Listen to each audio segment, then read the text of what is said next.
Hi everyone, good morning. For today's video, we will be talking about phlebotomy procedure. But before that, let me just go ahead and introduce myself to you guys. Hi, my name is Ashley, and I'm a sophomore from the College of Medical Laboratory Science from the Our Lady of Fatima University, Quezon City campus. This is a requirement activity for our professional course, Principles and Strategies of Teaching in Medical Laboratory Science. And I'm very excited to complete this task with you guys. And we will start this lesson by welcoming you guys to today's class session. And so, the main course of this lesson is phlebotomy procedure. So, what is phlebotomy? Phlebotomy or venipuncture is the process of collecting blood through the vein by using incision or puncture methods to draw blood for analysis or as a part of therapeutic or diagnostic measures under the physician's request. And before we indulge ourselves with that, I would just like to first set proper expectations for you guys. At the end of this lesson, the intended learner must be able to describe the test request process, types of requisitions used, and the required information to complete a request. Recall status designation and status priorities. Differentiate procedures for each status designation. Explain and demonstrate proper bedside manner. Value the importance of proper patient identification. Execute proper patient education about the test procedures. Organize details surrounding the patient's diet restrictions and the tools needed for the test. Position the patient for the test, comply to all the steps required for each procedure, and choose the best way to perform test procedures with different types of patients. And now that we have that covered, these are the topic outline that we will be discussing. First, the test request process, types of requisitions used, and requisition information, test status designations, status priorities, and the procedure for each status designation, proper bedside manner, and handling special situations associated with patient contact, the importance of proper patient identification, verifying fasting and other diet requirements, patient preparation for testing, steps and equipment preparation for the different venipuncture procedures, necessary information included in specimen tube labeling, and lastly, requirements associated with drawing blood from special populations. So the first topic would be test request process, types of requisitions used, and requisition information. The first step, the first step of the pre-examination phase is the test request that comes from a physician. The request form includes information on the type of test ordered and any special instructions or conditions that should be considered during the pre-examination and examination phases. This form will be part of the patient's medical record and can be referred to should issues regarding the test arise. The test requisition could be manual, computerized, or barcoded. Manual requisitions forms usually have parts for the request, report, and billing. With the advances in technology, the use of manual method has declined. However, these forms still serve as backup when the computerized system fails. The computerized requisition form includes patient information, test status, and other details that are useful for the test. A computer-generated label for the collection tube is made available with which the phlebotomist must note the time of collection and confirm the information by affixing their initials. The required pieces of information in the requisition form are as follows, and you can see this on the screen that we have here. First would be the name of the physician who ordered the test, patient's full name, including the middle name or the middle initial, the medical record number for inpatients, birthday and age of the patient, room number and bed number of inpatient, type of test ordered, date when the test is to be performed, billing information if it's required, test status, and special precautions. The manual or computerized request may contain a barcode, which is scanned into a computer using a special device with a laser. The information in the code is then interpreted and processed, and the use of these codes greatly help in minimizing clerical errors. So next would be status designations, status priorities, and procedure for each status designation. First, we have the first priority. We have here the stat and med emerge. Stat, coming from the Latin word statim, meaning immediately, and med emerge, meaning medical emergency. These status are used when results are needed for critical patients, and the condition for this is to immediately collect, test, and report results and alert the right of persons when results are delivered, and that ER stats are a priority. Examples for these tests would include glucose test, hemoglobin and hematocrit test, electrolytes test, and cardiac enzymes test.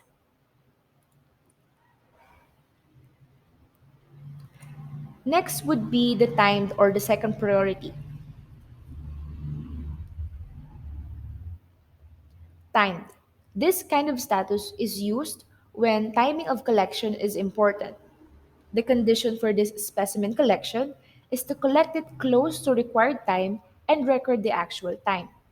This would give the phlebotomist time to prepare the needed tools for collection and to prepare the patient for the collection of the specimen.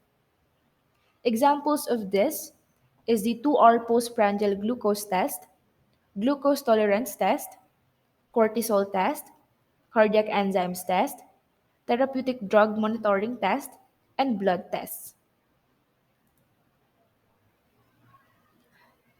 Next, we have the second or third priority, and we have three here. One is ASAP, as soon as possible. This status is used when results are needed to respond to serious but not yet critical situation. The condition for this is to just follow hospital protocols.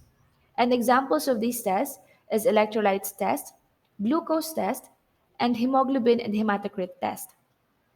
Next, we have the pre-op or pre-operation. This status is used to determine the eligibility of the patient for surgery. Of course, this is collected before surgery.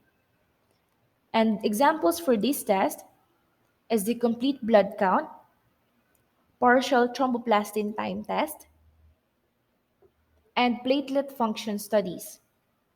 Next, we have post-op or post-operation. This kind of status is used to assess condition after surgery. And of course, these are collected after surgery. So example of this is the hemoglobin and hematocrit test.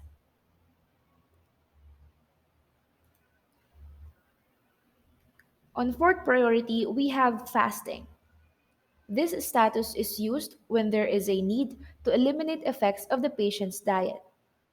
And the condition for this is that the phlebotomist would verify if the patient had fasted, and if he did not, check if the test could still proceed.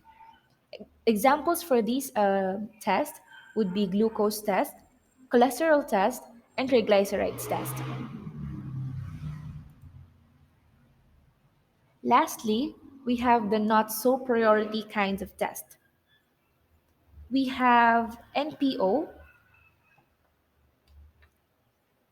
or nothing by mouth. This kind of status is used prior to surgery or other anesthesia procedures.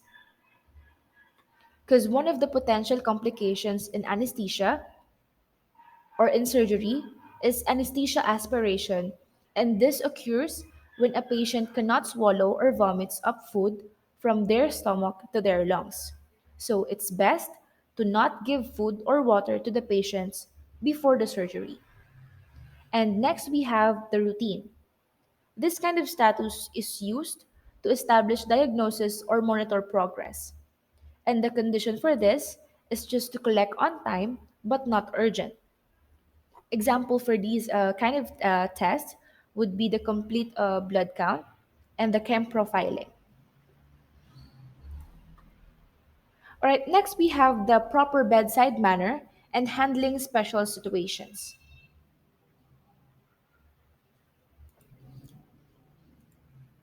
Phlebotomists should check for phlebotomy related signs and warnings regarding the condition of the patient, such as no taking of blood pressure or venipuncture on the right arm. These signs are usually posted on the door or wall next to the patient's room. Bedside manner refers to the behavior of a healthcare worker as perceived by the patient, which is applicable to both in and outpatient settings. Proper approach, conduct, and demeanor, which help the phlebotomists gain the trust and confidence of the patient, are part of the professional bedside manner. The following practices of phlebotomists show proper bedside manner. First, knock on the door gently before entering the room. Make a good impression by greeting the patient warmly. Stay organized and have all the supplies available and approach the patient in a professional manner that goes well with having a neat appearance. And also, maintain a calm expression as most patients are afraid of blood collection. Introduce yourself and explain the procedure to the patient. Make sure that they understand what are the procedure that will be done to them. Obtain the verbal or express consent of the patient before proceeding with the test.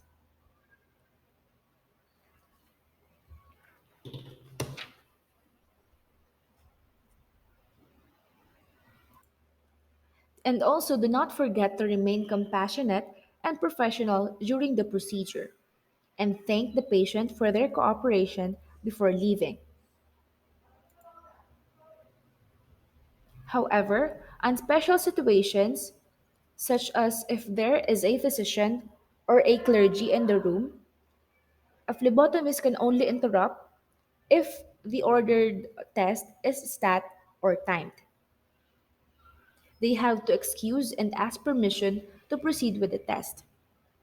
If there are family members or visitors in the room, they may stay, but better if they could step outside because some do not do well when there is a blood collection or cannot handle the environment wherein there is a blood collection happening. And if the patient to be tested is not available and the phlebotomists are unable to obtain the specimen, it should be indicated in the form that no collection has been made, and the form should be submitted to the nurse's station. All right, now let's discuss the importance of proper patient identification. Positively confirming the identity of the patient is an important part of specimen collection. Obtaining a specimen from the wrong person can have serious consequences and can even be fatal in cases that involve blood transfusion. Misidentifying patients can be a reason or cause for a phlebotomist's dismissal or lawsuit against their hospital or their organization on the grounds of malpractice. When identifying patients, confirm the name and date of birth of the patient, and the patient's response should match the information on the test request form. Otherwise, the difference or error should be resolved and rectified before collection. The identification bracelets should also match, and the phlebotomist should inform the nurse on duty if there are any discrepancies or missing IDs. If the patient is fast asleep, the phlebotomist should wake up the patient gently for proper identification. and a patient in the emergency room or intensive care unit may be unconscious during the time of the collection. So, ask for the help of a relative, nurse, or a physician, and then the identity of that person who confirmed the identity of the patient must be noted on the request form. And this should also apply to patients who are still young, who are mentally incapacitated, and those who are speaking a different language or just not able to speak clearly.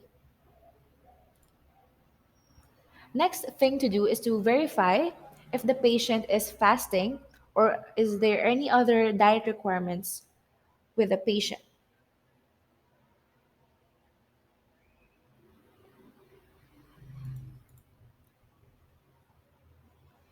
A phlebotomist would just ask if there are any specific diet restrictions, such as did the patient undergo fasting for 8 to 10 hours, or during fasting, did they drink water to avoid dehydration? And if so, it is best to advise the doctor if the patient has not been able to follow the fasting requirement, so a decision could be made if the collection will proceed as scheduled.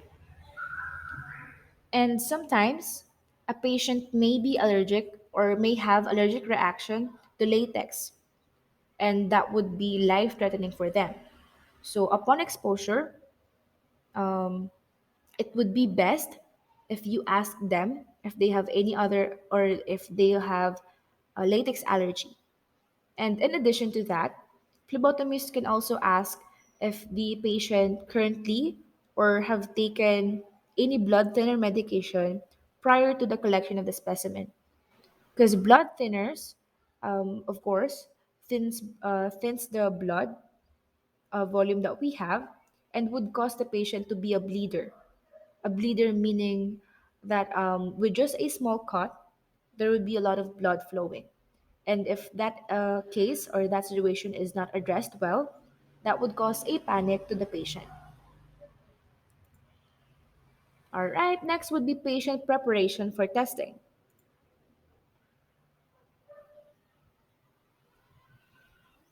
The phlebotomist should explain the test procedure to the patient and confirm that the patient understood what has been discussed.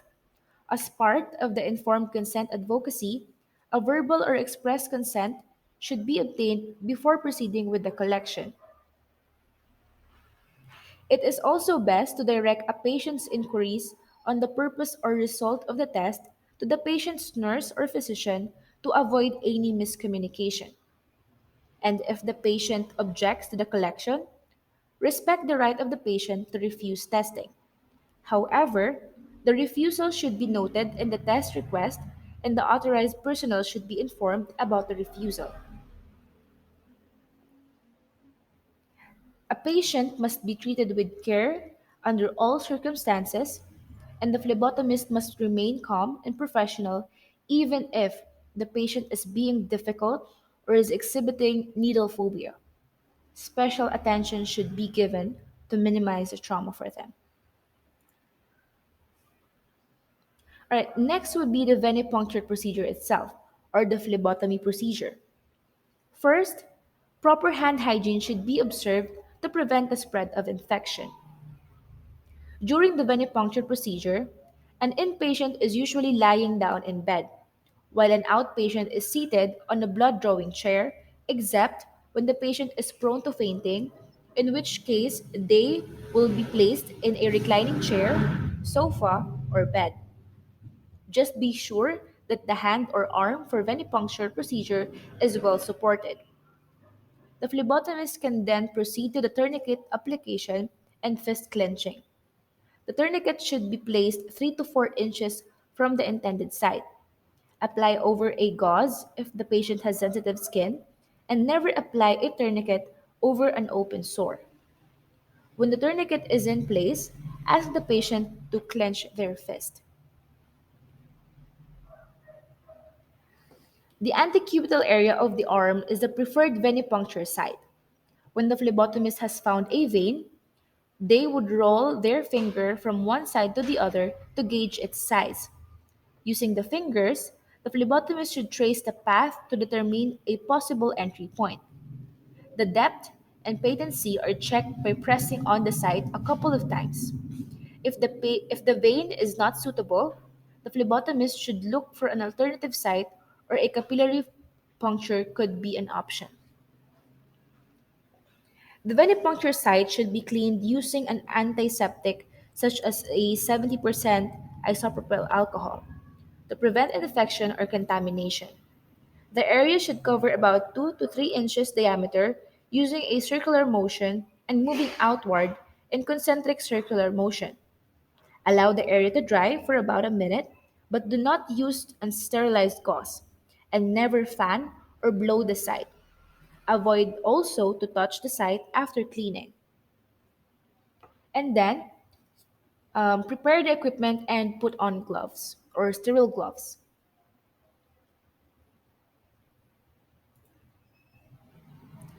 Before we continue with the venipuncture procedure, we will have to be known about the kinds of equipment preparation for different venipuncture procedure. First, we have the evacuated tube system. The steps for this is to just select the appropriate tube for ETS and tap to dislodge any additives in the stopper. There are different kinds of tubes used for these kinds of situations. There would be a yellow cap, blue cap, red cap, green cap, violet cap, and white cap. To best memorize this, you can go ahead and memorize Roy G. Viv or the rainbow because there would be just red, orange, yellow, green, light green, purple, light blue, black, and gray. Second step would be select and inspect the needle for defects. The defects would include if the needle is crooked or it doesn't or the air within the plunger or the needle does not flow. And then twist the needle to expose the back of the needle.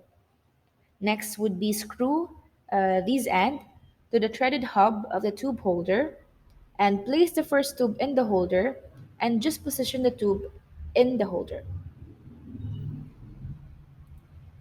Next would be the winged infusion set or what they call butterfly. Butterfly set or winged infusion set usually use a 23 gauge butterfly with safety feature. They would be inspecting the package before aseptically opening and removing the butterfly. Attach the butterfly to an ETS holder or syringe, and then select the appropriate small volume tube for the test. Next would be the syringe system.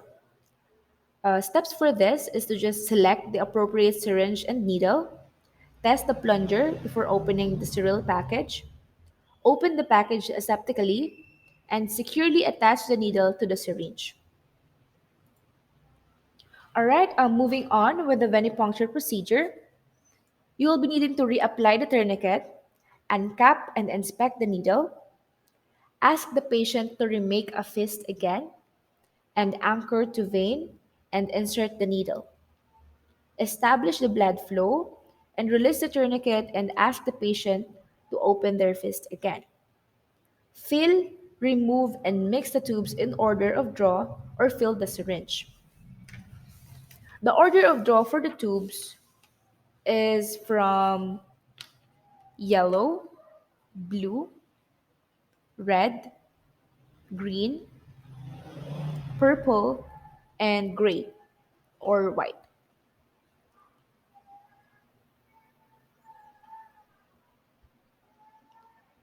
After that, discard the collection unit, syringe needle, or transfer device. And then you can go ahead and label the tubes. Now, labeling the tubes. What are the necessary information in the specimen tube labeling?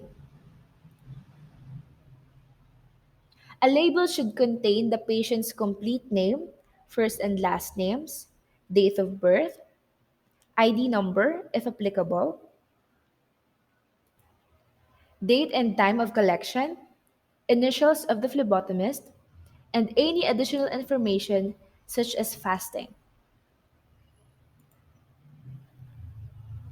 And for the final parts of the venipuncture procedure, a phlebotomist should observe special handling instructions, check the patient's arm and apply bandage, dispose of any contaminated materials, and thank the patient, remove gloves, and sanitize their hands. And lastly, is to transport the specimens to the laboratory.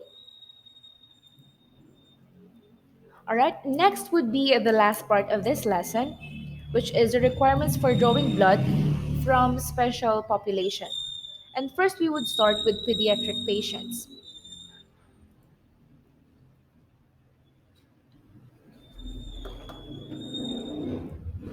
Special attention is necessary when performing pediatric venipuncture involving children below 2 years old. To minimize pain and trauma of the patients, this procedure should be limited to superficial veins only. The challenges faced when dealing with pediatric patients include veins that are usually small and underdeveloped, making it difficult to draw blood. A considerable risk of damage could be permanent if proper procedure is not followed. There is also the risk of anemia, since the volume of blood in the body is smaller. In addition, dealing with the parents or guardians could also be a challenge because the phlebotomist should exist. So the phlebotomist should exhibit a warm and caring approach, and it would be good to ask the parents or guardians about the child's past blood collection experience. They should be allowed to stay in the room with the child if they want to. The phlebotomist should also take a slow approach and determine the level of anxiety of the patient to gain the latter's trust. The procedure should be explained clearly using terms that the child could easily understand, emphasizing that the young patient should keep still during the procedure, and also it would be useful to offer some form of reward for the patient's cooperation. Eutectic mixture of local anesthesia or EMLA is used for pain interventions for kids. This comes in cream and oral forms and takes about an hour to take effect and anesthetize the area. During the procedure, there are several ways to restrain the movement of the patient. An infant is wrapped in the blanket, a toddler is usually seated on their parent's lap, and for children, their parents can lean over their child who is in a lying position.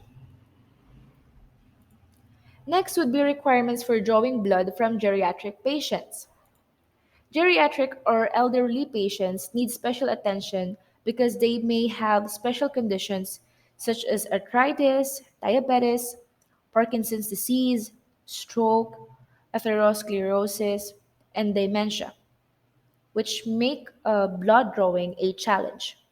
Another problem is their hearing, visual, or mental impairment. The elderly also have thinner skin and small muscles, which cause the veins to roll easily.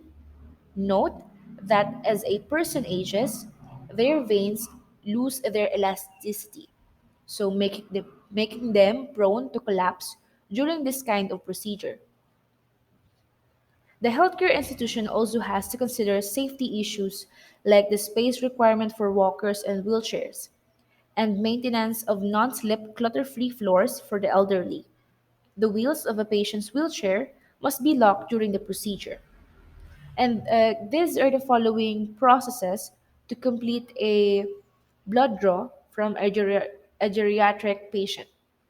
First, identify the patient properly and confirm the patient information. Ask the attendant or relative if necessary. Carefully select which needle to use, short draw or a butterfly needle. Apply the tourniquet carefully to make sure that the skin will not be damaged. Make sure the present site is not the site from a previous venipuncture, and also avoid rubbing the site vigorously during cleaning. And you can prevent the vein from rolling by anchoring it firmly during the venipuncture. hold the pressure over the site, and take note that the bleeding in the elderly patients can take a longer time to stop than in younger patients. So you have to explain that to them also. And lastly, the requirements for drawing blood from long term patients.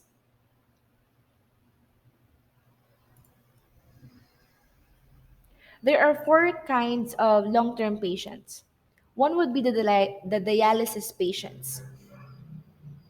For dialysis patients, phlebotomists should use the dorsum of the hand of patients undergoing hemodialysis to preserve the veins of the arms for hemodialysis access.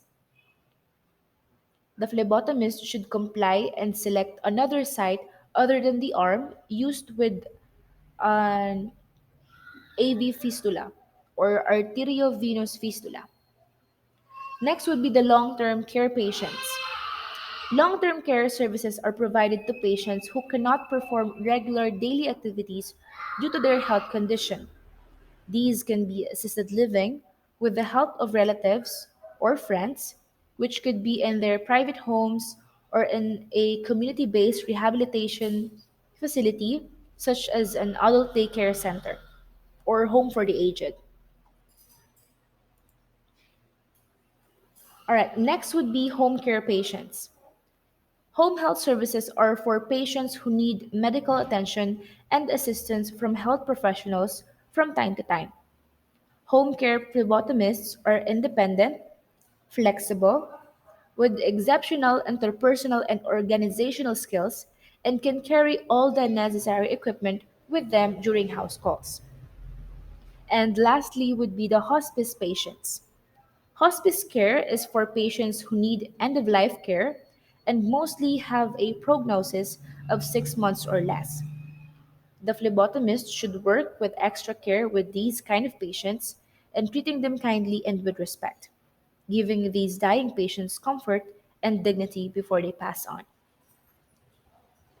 And that will be the last part of the lesson for today. And so, let's test what you have learned today. A link for a 25-item quiz will be pinned on the comment section. And to test your skills on your own, have a partner and conduct a venipuncture role play. And you can pick in any of the status designated. That will be on the first part of the presentation. And also, you can act as a child, or you can have a child with you in the role play, or have a grandmother with you, or an elderly person with you in the role play. Just to test if you did learn something today from this session. And I say good luck with all your tasks. And before I let you go, I want to say thank you for coming to this class session. And I hope you have a great day ahead. God bless. Bye for now.